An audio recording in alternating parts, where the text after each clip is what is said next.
Hello and welcome guys to legal पीडिया।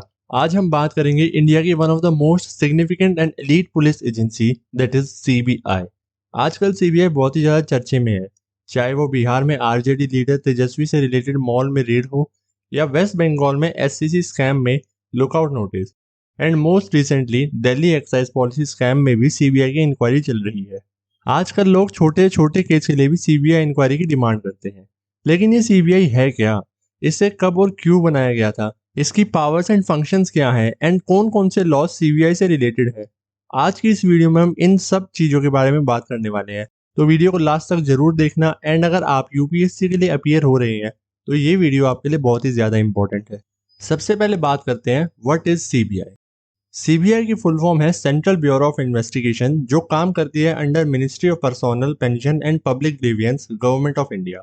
ये ministry directly PMO यानी prime minister's office के under आती है।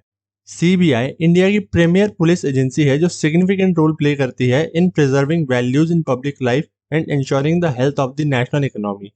सीबीआई इंडिया की नोडल पुलिस एजेंसी है जो कोऑर्डिनेट करती है investigations on the behalf of Interpol members.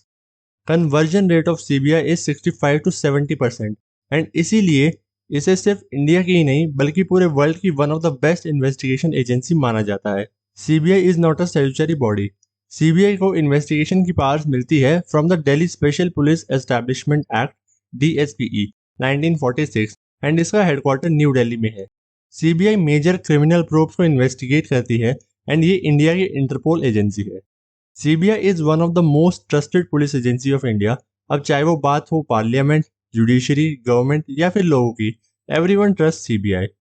Last 75 years की बात करें तो पहले सीबीआई सिर्फ एंटी करप्शन एजेंसी की तरह ही काम करती थी, but now it works as a multi faceted, multi disciplinary central police law enforcement agency with the capability, credibility and legal mandate to investigate and prosecute offenses anywhere in India.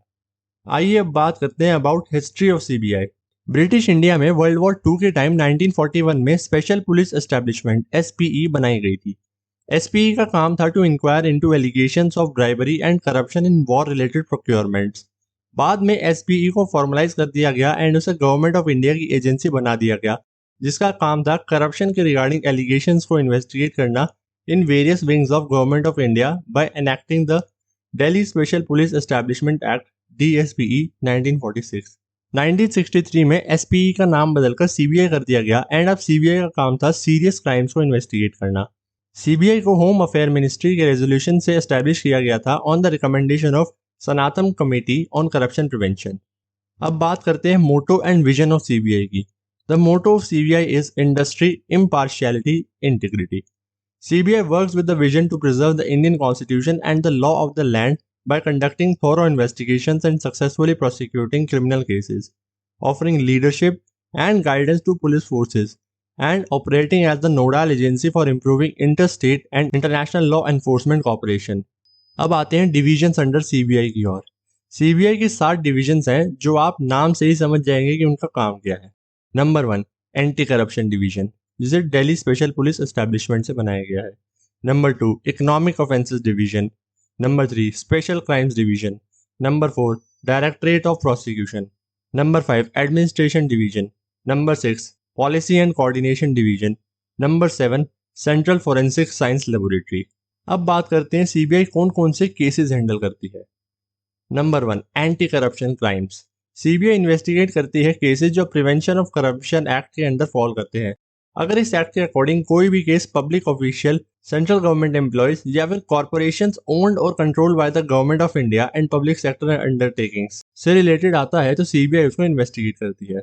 Number 2, special crimes. Indian penal code and बाकी laws में जितने भी serious crime दिए गए हैं, CBI उन सभी को इन्वेस्टिगेट करती है on the request of state governments और on the orders of the high courts और Supreme Court. Number 3, economic crimes. CBI economic crimes को भी इन्वेस्टिगेट करती है, which includes major economic frauds, financial scams like fake Indian currency, cyber crime, bank frauds, imports and exports, smuggling of narcotics and any other contraband goods जैसे cases को भी investigate करती है CBI. Number 4, suo motu cases. Central government CBI को किसी भी state में किसी भी क्रिमिनल केस को इन्वेस्टिगेट करने का ऑर्डर दे सकती है, लेकिन स्टेट गवर्नमेंट से परमिशन लेने के बाद।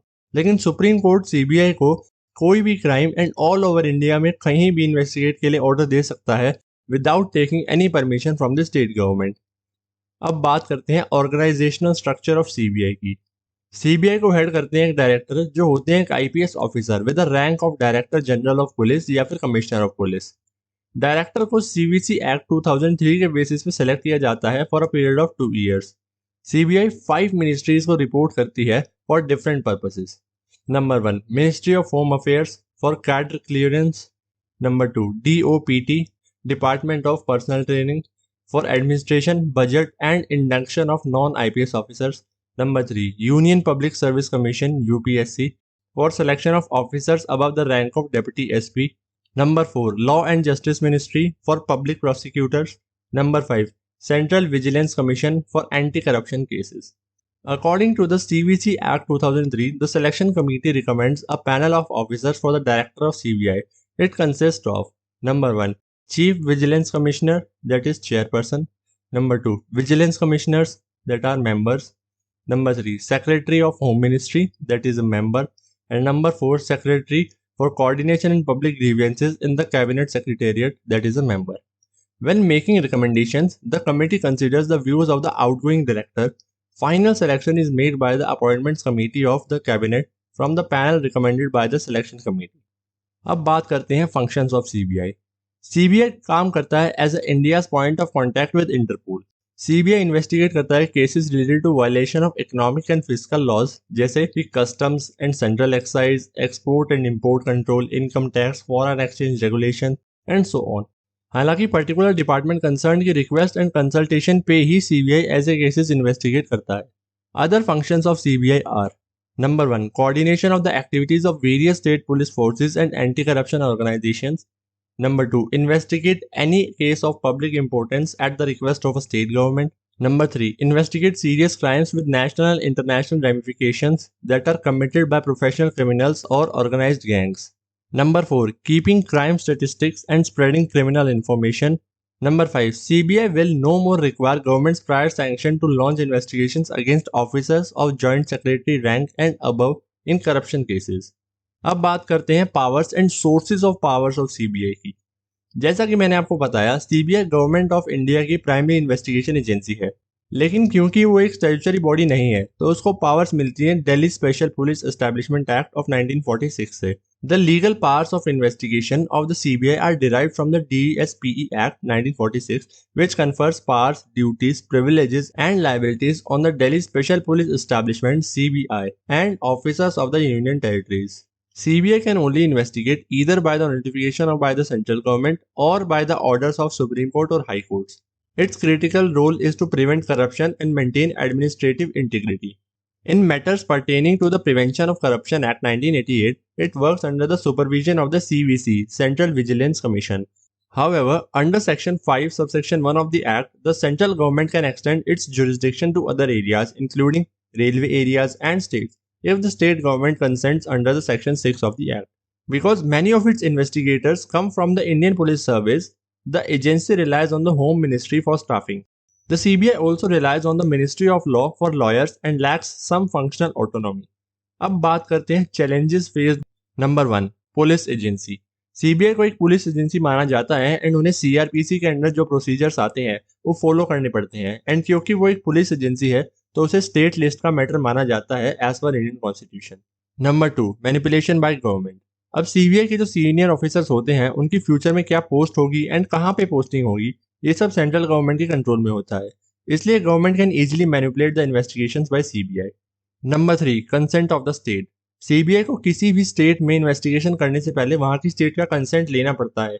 As a result, certain situations में go uninvestigated, resulting in a quiet number 4, corruption and politically biased.